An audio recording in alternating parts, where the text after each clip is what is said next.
All right, here we go. Hey, Jcros, you had a good question. And this is a perfect example the way that we set up. Looks like everything is actually going in accordance to the trade plan that I posted. So if you see here, we actually opened gapped down ASAP. And I was trying to see what happened. I guess there's a tweet that happened or something. I don't know, but we opened up, I think, all the way down here, and we just squoze. We just squeezed, you know. And this is exactly what the Bulls wanted to do. We wanted to defend this to keep this top range of this flag open or, up for upside. So here we go. Here's that flag that we got going on. Here's the trade plan for tomorrow. These all these levels to engage that I sent out. And so if we zoom in, let's check out. I'm actually short right now in this position because I think that we'll hit 56 at least, but we'll see. Yeah, actually shorted right here, just like the trade plan. So the trade plan is, I have a bunch of these notes down here, and it's kind of just a reminder to me of what we're gonna do with each level. So like the ultra bull case was to not lose 61.43, and although we test or I guess broke down to the downside, we wanted to do this quick flush to 37 to 28, or basically this level or this level here, and we flushed further.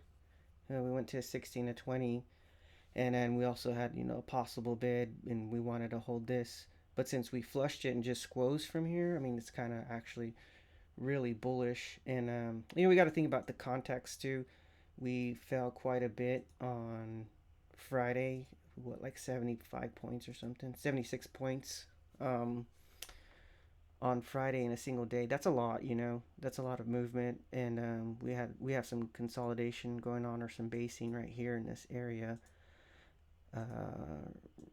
This area we're kind of building a base, which is good. That's healthy. So yeah, so we wanted to see this flush, and that's exactly what happened. And then now we're squeezing.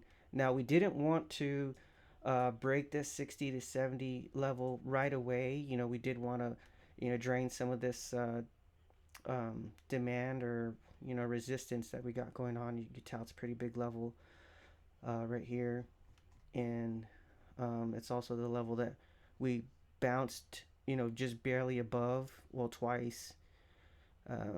Well, actually, one, two, like three times. So we bounced through this level a couple times, but we lost it. Um, and yeah, we went straight down, or I guess we gapped down here, and now we're here, and that's where the possible short play is.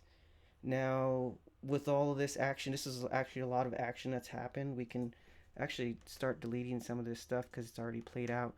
And once these play out, you don't want to, backtrack into it or try to play it again. So actually, I'm going to keep this here, but you don't want to bid this anymore because it's used. All this does right here, this gap down here, it opens it up for more downside. So that's why we have these knife catch spots here. So if we do lose it or test it again, this is actually what you want to see too when you're shorting, is this test of this level area right here. And then because it's just draining this supply or support or whatever it is. Uh, yeah, it got drained right here. um, and then now we're back up here to this resistance cluster here, and that's where I put possible short. Now the short's playing out right now, so I'll delete that. And then we also hit this target, so we could delete that. And then now it opens up this, that above 70 we can squeeze, and that's the next play right here. Possible long at 75, or after the acceptance of this zone right here. This first support down, this hit, so we could delete that. And then ultra bull case, I could leave that here just as a side note. We don't want to lose 43 anymore. And then this played out too, so that's where we're at right now. Oh, I didn't delete that. And that's why I have the bear case below here, because we just drained this area right here. So now we're stuck in this, I guess, range right here. If we are above here, we'll squeeze to the upside. The first target is 6093. And then above that, we got 6109, which is a possible short. So that's, fighting against the momentum, which it's not a high probability or high likelihood short that I'd be taking. And then above that, we got this heavy cluster here. This would be a better short, um, to take a couple of points. But, I'm like Mancini. I don't like to counter trend when we're squeezing so much. And then that would be the next target. So that's what I'd be looking at for in the morning. We'll see how it plays out. I mean, the best case scenario would just be basing or flagging around here, this area. Just keep working it. And then, hopefully squeeze at market open. I mean, if we're around here, I'm most likely gonna just get in right away because, or we might miss the move overnight. When we're sleeping, and we might be up here. So I don't know. We'll see how it goes. Or one simple tweet from the administration, we can we can plummet. And like I said, the flag's so huge that we can go all the way down to, I guess, 59.25. So yeah, we'll see how it plays out. Hopefully that explains it a little bit. I do pay attention to RSI a lot, so I do like this divergence that we got here.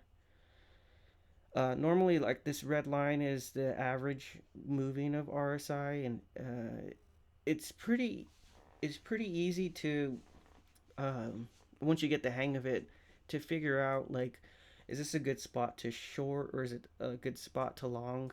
For example, over here, I actually really like this play over here. I was talking about it all week long because we had this nice structure building out here, and oops, and I really liked it, but I got kind of sad that it didn't play out. And that's how I'm saying, this is foreseen because like we got this ascending triangle that we were building, and normally right here in this third try we're just gonna break up hard like that. And obviously we just did this, we kind of did this, and look, we did this bounce right here. Actually, let me change this. And then it was just a big hot mess. And then we tried to do a breakout here, but look at, there's that next bounce. And once you see that, we went from being bullish to bearish right away. And then, yeah, it just kind of just collapsed. So those are things that I like to look at. And like I've said before, I just like to stay on the 1 hour or the 45 minute. I think it makes it makes the picture more clear. So like, here, this was like Friday. We were building this like crazy looking base. It was kind of like a megaphone, actually, if you want to check it out. So we had this megaphone structure. Well, not really. I mean, it's kind of nasty megaphone, but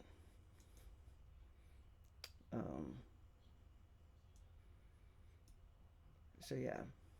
And normally that's just a pattern to like consider, because you kind of figure it's in between this range and it's gonna break down or break up, one way or the other. And so that's another thing to look at. So there's like a lot of different things, a lot of different,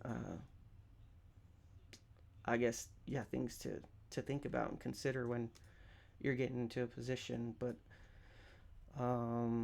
like overnight we had I was looking at this on the 15 minute, and it was like a good, yeah, like perfect. So we got these bearish bounces here where price went down here, and then it bounced up, bounced down again, bounced up, bounced down, bounced up, and then obviously gapped down, and then we just squoze. But now look at what we're doing now. We got we got let me change this. We got this bounce on resistance here. So we could be seeing another bounce of resistance here and maybe one more and go, but we could also honestly just go right now. Um, this could just start going up. So hopefully that helps. Yeah, if you got any more questions, please feel free to ask, and hopefully I'll be able to explain it, um, I guess, better. Thanks.